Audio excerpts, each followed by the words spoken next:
Bismillahirrahmanirrahim. Assalamualaikum warahmatullahi wabarakatuh.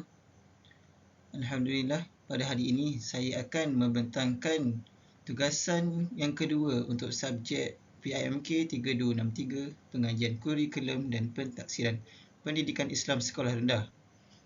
Untuk tajuk pembentangan saya pada hari ini, saya memilih isu pendidikan seksualiti dalam pendidikan Islam. Slide ini disediakan oleh saya sendiri, iaitu Muhammad Azrul Naim bin Nasir. Sebelum saya memulakan pembentangan saya pada hari ini, izinkan saya untuk memperkenalkan diri saya, iaitu nama diberi Muhammad Azrul Naim bin Nasir daripada kelas Pendidikan Islam dan Moral 2 daripada ambilan Jun 2022-2027, dan nama pensyarah yang mengajar saya untuk subjek ini adalah Dr. Wan Mariana binti Wan Muhammad.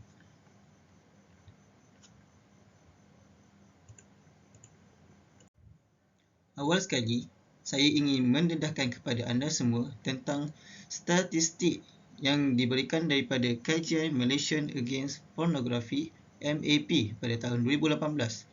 Yang kita dapat lihat iaitu 2,783 remaja telah terdedah dengan perkara luar nikah, dan 80% daripada kanak-kanak dan remaja yang berumur 10 hingga 17 tahun telah terdedah kepada pornografi ataupun salah laku moral, dan 89% kanak-kanak dan remaja yang berumur 13 hingga 17 tahun telah terdedah juga dengan pornografi dan kesalahan moral. Penekanan terhadap keperluan pendidikan seks ini mula timbul apabila meningkatnya statistik berkaitan keruntuhan moral seperti pergaulan bebas, kelahiran anak luar nikah, penagihan dadah, rogol, kecurian, pelacuran dan persetubuhan luar nikah semakin meningkat dari semasa ke masa.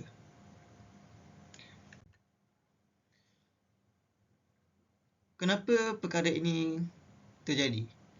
Ini adalah beberapa faktor yang telah saya cari kenapa kemerosotan moral pada kalangan remaja dan kanak-kanak ini berlaku.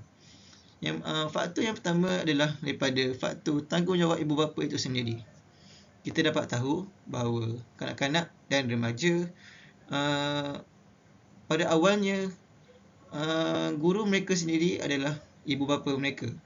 Dan apabila ibu bapa yang terlalu sibuk dengan kerja mereka sehingga mereka lupa akan tanggungjawab mereka kepada anak-anak, akan menjejaskan sosial anak-anak mereka sendiri. Ini kerana kita dapat lihat kanak-kanak yang kurang kasih sayang atau tidak diberi perhatian akan lebih mudah terdedah dengan perkara-perkara keruntuhan moral ini. Contohnya, mereka akan senang untuk membuka atau melayari pelbagai laman web yang tidak dibenarkan seperti pornografi dan sebagainya. Ini kerana ibu bapa mereka tidak memberikan pendedahan pendedahan kepada kesalahan yang mereka lakukan. Dan mereka, kanak-kanak ini akan tidak merasa bersalah untuk selalu membukanya kerana ibu bapa mereka tidak memberi perhatian yang lebih. Okey, untuk faktor peningkatan kemerosotan moral yang kedua, iaitu daripada pihak sekolah sendiri. Selepas ibu bapa, kita tahu ibu bapa kedua selepas ibu bapa mereka di rumah adalah guru-guru. Untuk itu, guru-guru perlulah mengambil tanggungjawab yang besar kerana guru-guru adalah role model mereka. Mereka akan belajar perkara-perkara moral seperti tidak melakukan kesalahan, tidak melanggar peraturan dan sebagainya daripada guru-guru mereka sendiri. Oleh itu, guru-guru mestilah memberikan perhatian yang lebih kepada anak murid mereka.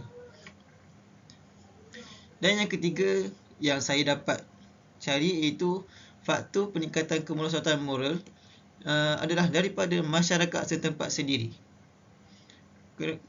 Ini kerana apabila remaja dan kanak-kanak mereka melihat masyarakat setempat mereka melakukan perkara-perkara yang menjadi kesalahan itu, dan mereka menganggap perkara itu adalah perkara biasa, dan ini menyebabkan mereka tidak rasa bersalah untuk melakukan perbuatan tersebut.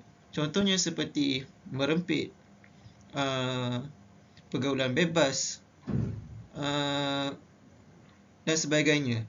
Dan hal-hal inilah akan menyebabkan perkara yang tidak diingini seperti persetubuhan luar nikah, anak luar nikah, kes rogol, dan sebagainya akan lebih meningkat.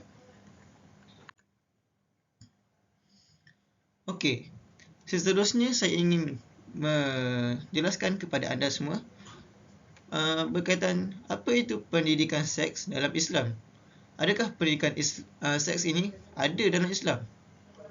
Okey, untuk itu perbincangan berkaitan pengajaran dan pembelajaran pendidikan seks bukanlah perkara yang ditentang oleh Islam.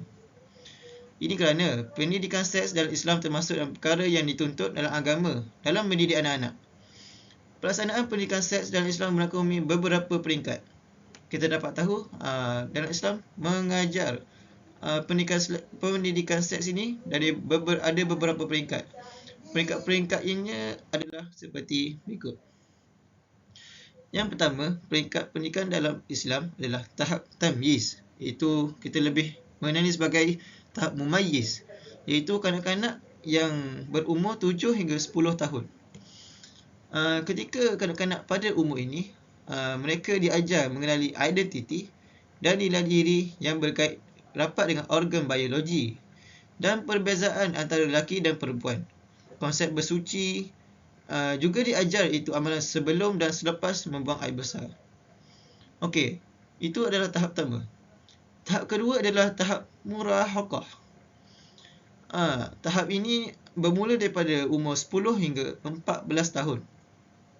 Pada tahap ini, kanak-kanak diberi pendedahan mengenai fungsi biologi secara ilmiah. Berbeza kepada tahap tamyiz, iaitu mengajarkan hanya mengenali organ biologi. Untuk tahap murahaqah ni, mengenali fungsi biologi secara itu sendiri. Perkara berkaitan penutupan aurat lelaki dan perempuan, kita dapat tahu dalam Islam mengajar batas-batas untuk aurat lelaki daripada pusat hingga lutut, dan perempuan keseluruhan badan mereka kecuali muka dan tapak tangan. Okey, dan juga pada tahap ini akhlak pergaulan lelaki dan perempuan dan menjaga kesopanan dan maruah diri diterangkan dengan terperinci. Pergaulan lelaki dan perempuan pada tahap ini amatlah ditekankan kerana mereka sudah mula bergaul, kerana mereka sudah memasuki alam remaja, iaitu sekolah menengah. Mereka akan lebih terdedah dengan perkara-perkara sosial. Dan tahap terakhir itu tahap balik, iaitu kanak-kanak dan remaja yang berumur 14 hingga 16 tahun. Pada tahap ini, anak-anak diajar mengenai masuk balik. Apa itu balik?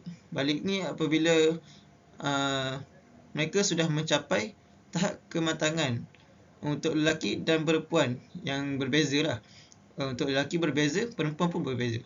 Okey, untuk ibu bapa harus menerangkan bahayanya zina. Seks sebelum kahwin tidak diterima dalam ajaran Islam. Penerangan mesti menyentuh keburukan zina dari segi agama, kesihatan, psikologi dan tekanan emosi. Kita dapat tahu perkara zina ini bukan sahaja dilarang dari segi agama, bahkan untuk pesalah laku zina akan dikenakan hukuman daripada mahkamah itu sendiri. Okey, seterusnya, pendidikan seks berpandukan Al-Quran dan Hadis. Kita dapat tahu bukan sahaja pendidikan seks ini hanya melalui buku-buku atau ilmu ilmiah, tapi Al-Quran dan Hadis juga menceritakan bagaimana pendidikan seks ini berlaku. Yang pertama, Al-Quran dan hadis mengajar untuk menghiasi diri dengan sifat malu. Setiap manusia haruslah mempunyai sifat malu agar tidak berlakunya pergaulan bebas dan sebagainya. Yang kedua, memupuk jiwa maskulin pada anak lelaki dan feminin pada anak perempuan. Yang ketiga, memisahkan tempat tidur. Memisahkan tempat tidur ini merujuk kepada memisahkan tempat tidur antara anak-anak lelaki dan anak-anak perempuan, kerana mereka sudah berada pada fasa yang seterusnya, iaitu fasa balik dan sebagainya. Seterusnya, Al-Quran dan hadis juga mengajarkan adab menziarahi bilik ibu bapa. Jika mereka pada kanak-kanak, mereka boleh memasukinya tanpa ada adab. Tapi apabila mereka memasuki satu tahap, mereka haruslah mempelajari adab-adab seperti memberi salam atau mengetuk pintu terlebih dahulu sebelum memasuki bilik ibu bapa mereka. Seterusnya, Al-Quran dan hadis juga menceritakan tentang pendidikan seks ini, iaitu mendidik tentang cara bersuci. Bersuci ini dapat kita bahagikan kepada beberapa bahagian, iaitu cara bersuci daripada hadas kecil dan hadas besar. Hadas kecil yang kita tahu ialah seperti membuang air dan sebagainya, dan hadas besar seperti mandi wajib. Ini kerana untuk mereka melakukan sesuatu ibadah, mereka perlulah bersuci terlebih dahulu. Dan untuk bersuci itu adalah cara-caranya, seperti mandi wajib, wuduk dan sebagainya. Yang seterusnya, Al-Quran dan hadis juga mengenalkan mahramnya, iaitu contohnya seorang lelaki, mereka boleh bersalaman dengan mahramnya sahaja, seperti ibu, bapa, yang lain janjina, dan begitu juga perempuan. Okey. Yang seterusnya juga, Al-Quran dan hadis ini mendidik anak menundukkan pandangan. Kita dapat tahu bahawa lelaki haruslah menundukkan pandangan mereka agar mata mereka lebih terjaga daripada melakukan zina mata. Dan perempuan juga perlulah melabuhkan dan melonggarkan pakaian mereka agar tidak menjolok mata lelaki. Yang terakhir, Al-Quran dan hadis mengajarkan kita berkhitan atau berkhatan dalam bahasa Melayu. Khitan ini bermaksud memotong sebahagian daripada kemaluan untuk membersihkan diri mereka. Okey. Akhir sekali, untuk guru perlulah bersedia untuk menangani isu-isu ini, kerana terutamanya guru pendidikan Islam. Ini kerana guru pendidikan Islam dilihat memikul tanggungjawab besar untuk menyampaikan ilmu pendidikan seks sebagaimana yang terdapat dalam Sukatan Pendidikan Islam. Walaupun guru-guru lain seperti guru sains, guru biologi dan sebagainya, mereka telah mengajarkan dari segi fizikal dan biologi. Tapi guru pendidikan Islam ni perlulah mengajar hukum hakam, kerana mereka akan disoal pada akhirat kelak. Antara aspek yang perlu ada pada setiap guru dalam bersedia untuk menyampaikan ilmu tentang pendidikan seks ini kepada anak murid. Yang pertama, aspek yang pertama yang perlu ada pada seorang guru adalah personaliti atau peribadi guru. Guru perlu mempunyai sifat-sifat terpuji sebagai contoh teladan kepada anak didik mereka. Ini kerana guru adalah sebagai role model mereka. Bersesuaian dengan tugas seorang guru yang dipandang mulia di sisi agama Islam. Segala tindak tanduk guru sentiasa dilihat oleh pelajar dan menjadi ikutan. Jika guru menunjukkan sifat yang positif dan baik, maka murid-murid akan mudah terikut dan memberi impak yang positif kepada kehidupan mereka. Aspek yang kedua pula iaitu penguasaan terhadap ilmu. Itu guru perlulah mendalami sesebuah ilmu tersebut. Penguasaan ilmu bagi seorang guru pendidikan Islam meliputi ilmu pedagogi, ilmu kandungan subjek dan pengajaran, dan ilmu pengukuran dan penilaian.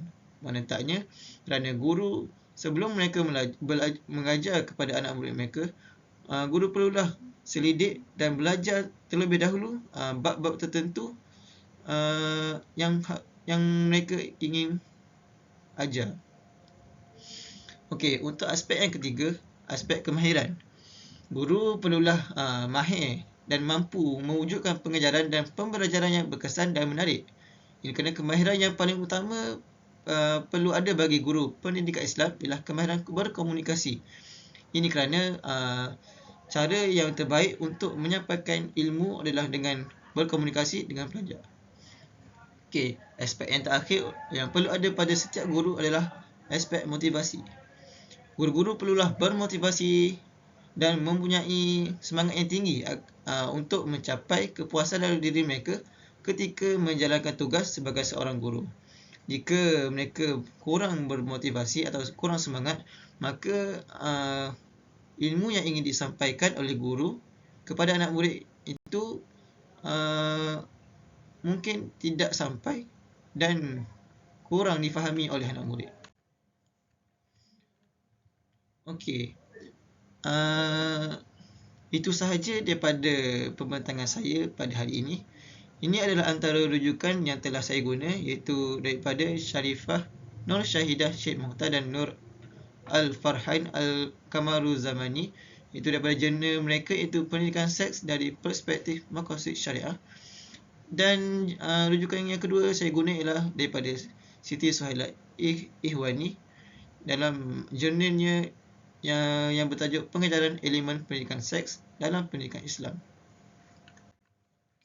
Untuk terakhir sekali, saya menyediakan video ini dalam pautan YouTube yang ada pada slide ini. Okey. Akhir kalam, itu sahaja daripada saya. Wabillahi taufiq wal hidayah. Wassalamualaikum warahmatullahi wabarakatuh. Sekian, terima kasih.